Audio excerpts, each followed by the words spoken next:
श्रीराम जय जय राम। दास विषयाचा झाला, सुख समाधानाला आचमला। सर्व दुःखाचे मूळ देह हाच होय, त्यातच देहाला दुखणे म्हणजे दुःखाचा कळस होय।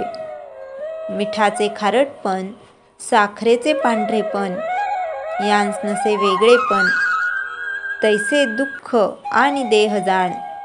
देहाने जरी सुदृढ झाला, तेथेही दुःखाचा विसर नाही पडला। सावली जशी शरीराला, तैसा रोग आहे शरीराला।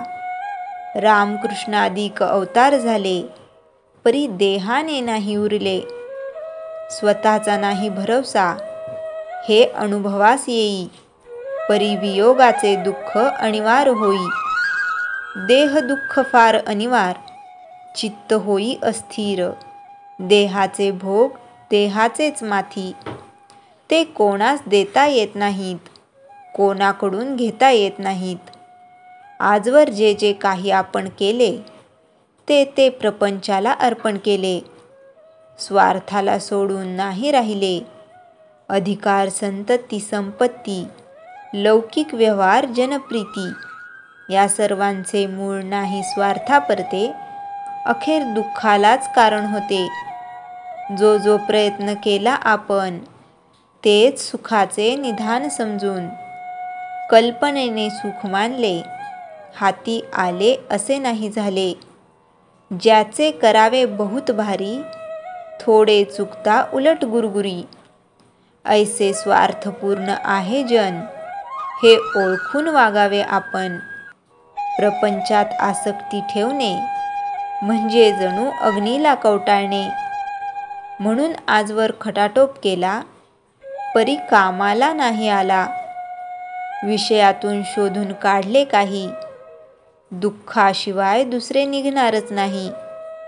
म्हणून प्रपंचाने सुखी झाला, ऐसा न कोणी ऐकिला वा देखिला। ज्याची धरावी आस, त्याचे बनावे लागे दास। दास विषयाचा झाला, तो सुख समाधानाला आचवला। ज्या रोपट्यास घालावे खतपाणी, त्याचेच फळ आपण घेई। विषयास घातले खत जाण, तरी कैसे पावावे समाधान। प्रपंचातील संकटे अणुवार, कारण प्रपंच दुःखरूप जाण। आजवर नाही सुखी कोणी झाला, ज्यानी विषयी चित्त गुंतविले। कडू कारले किती साखरेत घोळले, तरी नाही गोड झाले। तैसे विषयात मानले, दुःख मात्र अनुभवास आले। प्रपंचातील उपाधी देत असे सुखदुःखाची प्राप्ती, संतती संपत्ती वैभवाची प्राप्ती, जगातील मानसन्मानाची गती। आधुनिक विद्येची संगती, न येईल समाधान प्राप्ती। प्रपंचातील सुखदुःखाची जोडी, आपणाला कधी न सोडी। नामातच जो राहिला, नामापरता आठव नाही ज्याला। परमात्मा तर तो, त्याला हाच पुराणीचा दाखला। श्रीराम जय जय राम। चैतन्यवाणी। नका करू आटाआटी, राम ठेवावा कंठी। श्रीराम जय जय राम।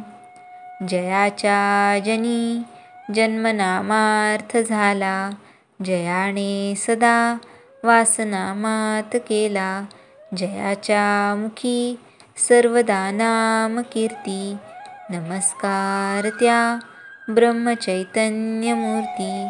श्रीराम जय जय राम।